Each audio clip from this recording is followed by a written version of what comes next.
Hello, everybody, and this is Narendra Kumar, and we are from NRK Academy. And today we have a lovely story called The Cripple by the great Guide Maupassant.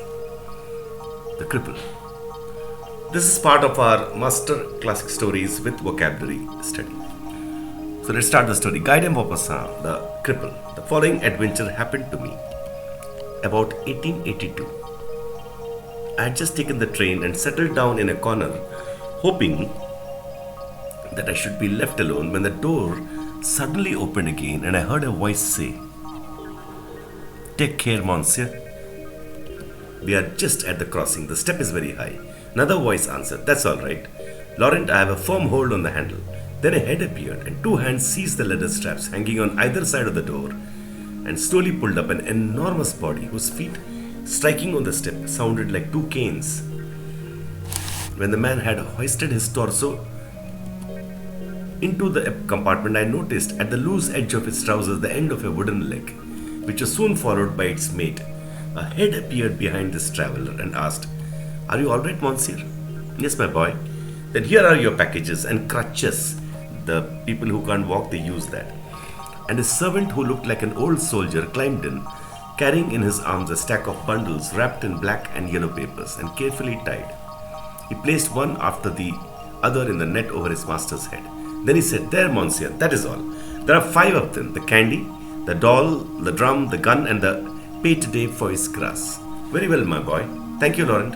Good health." The man closed the door and walked away. And I looked at my neighbor. He was about 35, although his hair was almost white.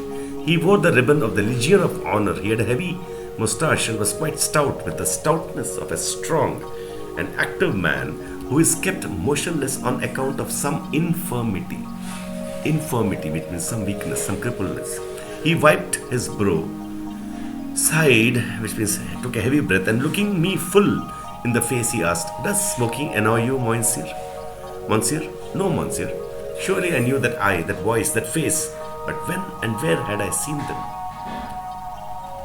I had certainly met that man, spoken to him, shaken his hand. That was a long, long time ago.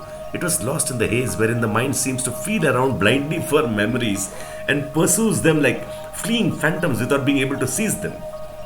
He too was observing me, staring me out of countenance, with the persistence of a man who remembers slightly, but not completely. Our eyes embarrassed, we were feeling shy by this persistent contact, turned away. Then, after a few minutes, drawn together again by the obscure can't be put down, and tenacious will doesn't leave will of working memory. They met once more, the eyes, and I said, "Monsieur, instead of staring at each other for an hour or so, would it not be better to try to discover where we have known each other?" The neighbor answered graciously, "You are quite right, monsieur." I named myself. I am Henry Bonclair, a magistrate. He hesitated for a few minutes, then with a vague look and voice which accompanied great mental tension, he said, "Oh, I remember perfectly. I met you 12 years ago, before the war, at Poincles." "Yes, monsieur. You are Lieutenant Revalier." "Yes, I was Captain Revalier, even up to the time when I lost my feet, both of them together from one cannonball." Now that we knew each other's identity, we looked at each other again. I remembered perfectly the handsome, slender youth who led the cotillons with such frenzied, mad agility, skill, and gracefulness that he had been nicknamed the Fury. He was called the Fury. Going back into the dim, distant past, I recalled a story which I had heard and forgotten, one of those stories to which one listens but forgets, and which leave but a faint impression upon the memory. There was something about love in it. Little by little, the shadows cleared up, and the face of a young girl appeared before my eyes. Then her name struck me with the force of an explosion. Mademoiselle de Mandel. I remembered everything now. It was indeed a love story, but quite commonplace. The young girl loved this young man, and when I had met them, there was already talk of the approaching wedding. The youth seemed to be very much in love, very happy. I raised my eye to the net where all the packages which had been brought in by the servant were trembling from the motion of the train, and the voice of the servant came back to me as if he had just finished speaking. He had said, "There, monsieur, that is all. There are 5 of them. The candy, the doll, the drum, the gun, and the pate de foie gras." Then, in a second, a whole romance unfolded itself in my head. It was like all those which I had already read, where the young lady married notwithstanding the catastrophe, whether physical or financial. Therefore, this officer, who had been maimed in the war, had returned, who had been crippled after the campaign, to the young girl who had given him her promise, and she had kept her word. I considered that very beautiful, but simple, just as one considers simple all devotions and climaxes in books or in plays. It always seems when one reads or listens to these stories of magnanimity, of generosity, of big greatness, that one could sacrifice oneself with enthusiastic pleasure and overwhelming joy.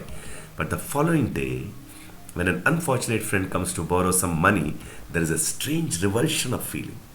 But suddenly another supposition, less poetic and more realistic, replaced the first one. Perhaps he had married before the war, before this frightful accident, and she, in despair and resignation, had been forced to receive, care for, cheer, and support this husband, who had departed, a handsome man, and had returned without his feet, a frightful wreck, forced into immobility, cannot move, powerless anger inside, and fatal obesity, becoming fat. Was he happy or in torture? I was seized with an irresistible desire to know his story, or at least the principal points which would permit me to guess that which he could not or would not tell me.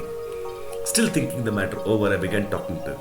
We had exchanged a few commonplace words, and I raised my eyes to the net and thought, he must have 3 children.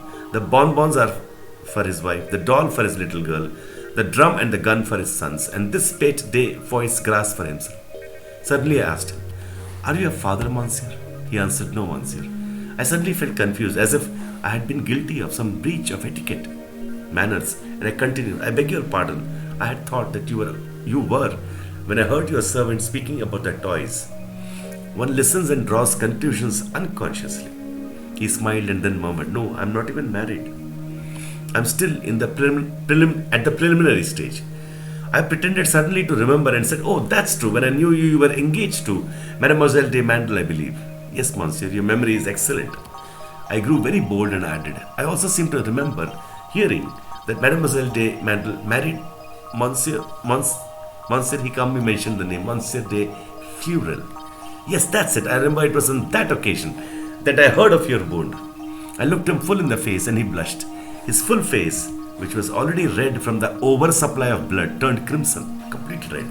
He answered quickly, with the sudden ardor of a man who is pleading a cause which is lost in his mind and in his heart, but which he does not wish to admit. "It is wrong, monsieur, to couple my name with that of Madame de Fleurel. When I returned from the war, without my feet, alas, I never would have permitted her to become my wife. Was it possible? When one marries, monsieur, it is not in order to parade one's generosity. It is in order to live every day, every hour, every minute, every second beside a man, and if this man is disfigured, crippled, as I am, it is a death sentence to marry him." Oh, I understand. I admire all sacrifices and devotions when they have a limit, but I do not admit that a woman should give up her whole life, all joy, all her dreams, in order to satisfy the admiration of the gallery. When I hear on the floor of my room the tapping of my wooden legs and of my crutches, I grow angry enough to strangle my servant. Do you think that I would permit a woman to do what I myself am unable to tolerate? And then, do you think that my stumps are pretty? He was silent. What could I say? He certainly was right. Could I blame her, hold her in contempt, even say that she was wrong? No. However, the end which conformed to the rule, to the truth, did not satisfy my poetic appetite. These heroic deeds demand a beautiful sacrifice, which seemed to be lacking, and I felt a certain disappointment. I suddenly asked, "Has Madame de Fleurel any children?" "Yes, 1 girl and 2 boys. It is for them that I am bringing these toys. She and her husband are very kind to me." The train was going up the incline to Saint Germain. It passed through the tunnels, entered the station, and stopped. I was about to offer my arm to the wounded officer. in order to help him descend when two hands were stretched up to him through the open door. "Hello, my dear Revalure! Ah, hello, Furel!" Standing behind the man, the woman, still beautiful, was smiling and waving her hands to him.